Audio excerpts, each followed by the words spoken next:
여러분, 바로 지금 한국 증시가 역사상 최악의 날을 맞이하고 있습니다. 코스피가 단 하루 만에 698포인트, 무려 12.06% 하락했습니다. 1984년 코스피 출범 이후 43년 역사 가운데 가장 큰 낙폭입니다. 그런데 여기서 더 소름 돋는 사실이 있습니다. 이것은 단순히 숫자일 뿐만이 아닙니다. 이것은 당신의 노후 자금이 순식간에 사라지고 있다는 뜻입니다. 오늘 제가 가져온 정보는 왜 하필 이 시점에 증시가 붕괴되었는지, 그리고 이 뒤에 숨겨진 충격적인 진실은 무엇인지를 파헤쳐 보겠습니다. 지난 1년 동안 투자자들이 얼마나 큰 기대를 가지고 있었는지, 그리고 그 기대가 하루 만에 어떻게 완전히 무너져 내렸는지, 그 경악스러운 내막을 밝혀보겠습니다. 이것은 단순한 증시 뉴스가 아닙니다. 이것은 당신의 자산을 지키기 위해 반드시 알아야 할 경제 전쟁입니다. 자, 먼저 이 숫자가 얼마나 충격적인지를 이해하셔야 합니다. 코스피가 12.06% 떨어진 것입니다. 이것은 2001년 9.11 테러 발생 직후 기록한 12.02%보다도 더 큽니다. 2000년 닷컴 버블 당시의 11.63%도, 2008년 글로벌 금융위기 때의 11.63%도 모두 이보다 작습니다. 세상에 이런 일이 어디 있습니까? 9.11 테러, 닷컴 버블, 글로벌 금융위기를 모두 넘어서는 낙폭입니다.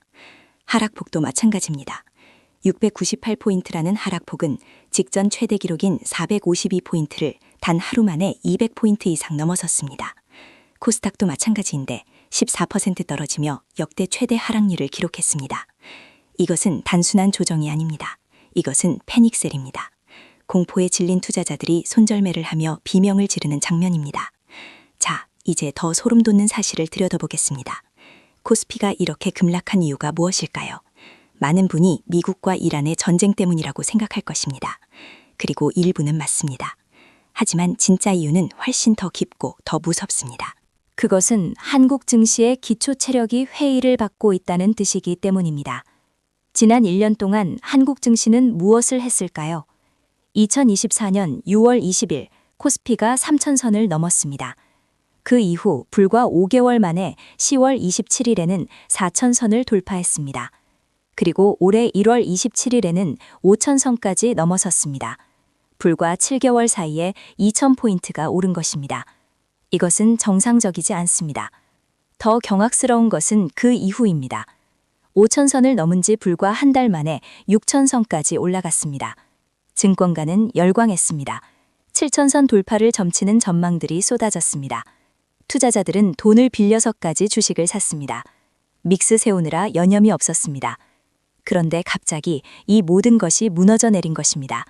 하루 만에 1,000포인트가 내려간 것입니다. 자, 그렇다면 여기서 가장 중요한 질문이 생깁니다. 무엇이 이 급등을 만들었을까요?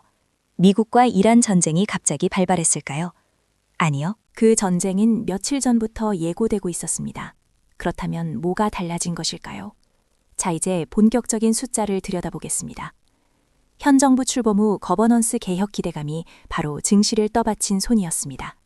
기업들이 주주에게 더 많은 이익을 돌려줄 것이라는 기대감 말입니다. 또한 반도체 산업의 호황, 조선 산업의 호황, 방산 산업의 호황이 있었습니다. 삼성전자가 잘 될 것이라는 기대, 현대중공업이 잘 될 것이라는 기대, 한화가 잘 될 것이라는 기대 말입니다. 그런데 여기서 소름 돋는 사실이 하나 있습니다. 이 모든 것이 기대에 불과했다는 뜻입니다. 아직 실적으로 증명되지 않은 희망이었다는 뜻입니다. 기업들은 아직 기초 체력을 제대로 보여주지 못했습니다. 반도체 산업은 경기 순환 위기에 처해 있습니다. 조선 산업은 수준 안에 걱정하고 있습니다. 방산 산업은 우크라이나 전쟁이 언제까지 이어질지 확실하지 않은 상황입니다. 자, 그렇다면 이 급등의 기초는 무엇이었을까요? 그것은 순수한 기대와 욕망이었습니다. 투자자들이 돈을 벌고 싶은 욕망이었습니다. 그리고 그 욕망이 만든 버블이 갑자기 터진 것입니다. 미국과 이란 전쟁이라는 외부 충격이 도화선이 되었지만 버블 자체는 이미 만들어져 있었던 것입니다. 자, 이제 더 무서운 부분입니다. 이 붕괴가 얼마나 빠르게 일어났는지를 보세요. 개장과 동시에 3% 떨어졌습니다. 그 이후 순식간에 6%대까지 내려갔습니다. 사이드카가 발동했습니다. 사이드카는 프로그램 매매를 정지시키는 조치입니다. 하지만 공포는 멈추지 않았습니다. 정오가 넘어서는 서킷 브레이커가 발동했습니다. 2024년 8월 이후 약 1년 반 만입니다. 그리고도 계속 떨어졌습니다. 결국 12%까지 떨어졌습니다. 자, 그런데 여기서 진짜 소름 돋는 사실이 기다리고 있습니다. 다른 아시아 국가들은 어떻게 되었을까요? 미국과 이란 전쟁은 전 세계의 증시에 영향을 미쳤을 것입니다. 하지만 한국 증시만큼 떨어진 나라는 거의 없습니다. 왜 그럴까요? 그곳은 한국 증시의 기초 체력이 약했기 때문입니다. 한국 증시는 지난 1년 동안 실적 없이 순수한 기대만으로 올라갔습니다. 그래서 조그만한 충격에도 순식간에 무너져 내린 것입니다. 이것은 마치 모래 위에 지어진 성과 같습니다. 잠깐은 반짝반짝해 보이지만 파도가 치는 순간 한순간에 무너져 내립니다. 자, 이제 가장 중요한 부분입니다. 당신의 자산은 어떻게 되었을까요?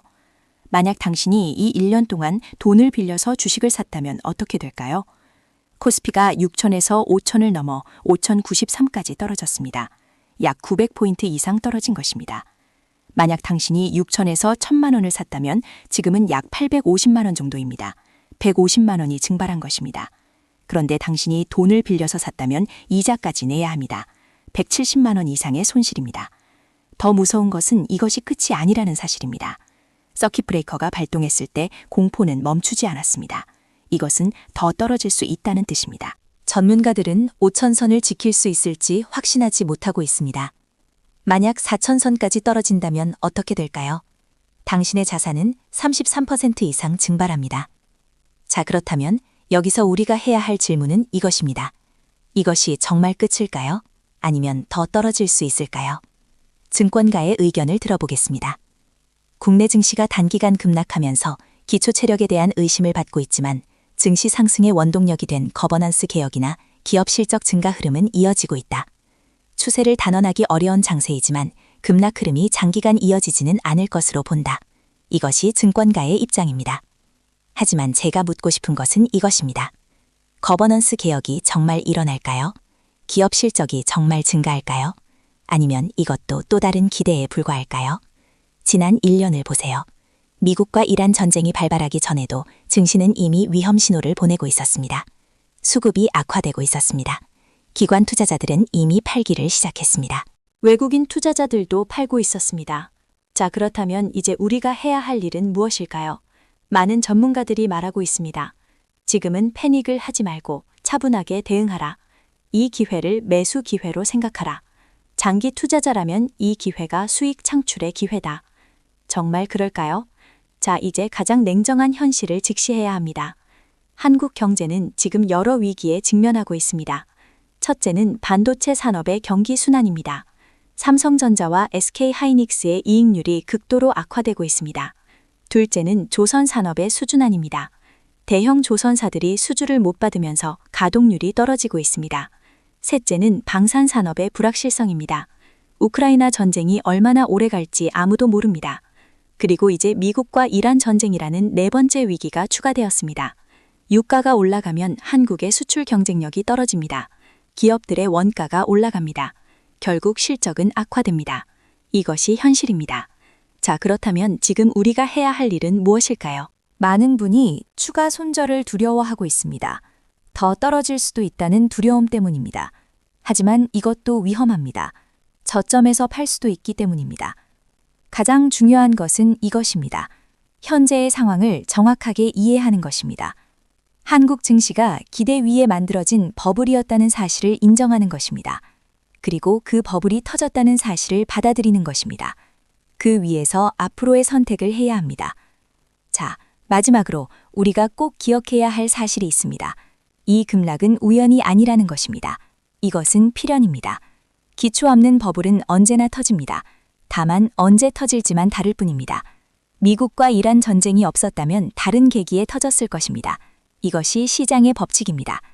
결론적으로 한국 증시의 12.06% 하락은 단순한 조정이 아닙니다. 이것은 과거 1년의 거품이 터지는 순간입니다. 그리고 이것은 더 큰 변화의 신호일 수 있습니다. 미국의 경제 패권이 흔들리고 있고 글로벌 질서가 재편되고 있는 이 시점에 한국 증시만 혼자 버티기는 어렵습니다. 우리는 이 거대한 변화의 시대를 살고 있습니다. 미국의 1극 체제가 끝나고 다극 체제가 시작되고 있습니다. 이 격변의 과정에서 한국은 어떤 위치에 설 것인가 하는 질문이 제기되고 있습니다.